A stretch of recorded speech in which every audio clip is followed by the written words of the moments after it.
আসসালামু আলাইকুম। ডক্টর কামরুল স্যারের আজকে হেয়ার ট্রান্সপ্লান্টের ৪৫ দিন পরিপূর্ণ হলো। তো ২০০০ গ্রাফটের রেজাল্ট আমি একটু কাছ থেকে শো করি স্যারের বর্তমান কন্ডিশনটা। আমরা প্রথমেই বলে থাকি যে ১৪ দিন থেকে শুরু করে ৪ মাস পর্যন্ত আমাদের একটা শেডিং ফেস হয়। তার মানে চুলের উপরের যে অংশটা সেটা পড়ে যাবে, ভিতরের গোড়াটা থেকে যাবে এবং এইখান থেকে পার্মানেন্ট চুল বের হবে। যেমনটা আমাদের বাচ্চাদের দুধ দাঁত পড়ে গিয়ে শক্ত দাঁত তৈরি হয়, ঠিক একইভাবে চুল হবে। আজকে ৪৫ দিন, জায়গায় জায়গায় চুল আছে, জায়গায় জায়গায় পড়ে গেছে। তার মানে ওনার শেডিং ফেস অলরেডি চলছে। এই হচ্ছে ওনার লাইফ একটি আপডেট।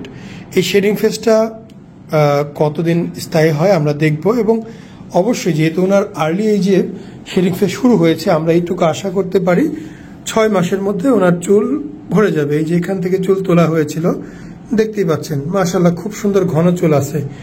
কেউ বুঝতে পারবে না বা বলতে পারবে না কোথায় থেকে চুল নিয়েছে, বা অনেকেই বলে খালি হয়ে যায় কিনা। আপনারা দেখতেই পাচ্ছেন যে খালি কোথাও খুঁজে পাচ্ছি না, কোথাও খালি খুঁজে পাচ্ছি না। তার মানে ওনার ডোনারটা একদমই হিল হয়েছে এবং এক্সেসিভ চুলগুলো তোলা হয়নি যে আপনার খালি হয়ে যাবে। এই হচ্ছে ৪৫ দিনের আপডেট।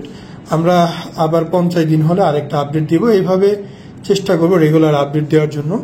যারা স্যারের আগের অবস্থা দেখতে চান অবশ্যই আমাদের পূর্বের ভিডিওগুলো দেখবেন।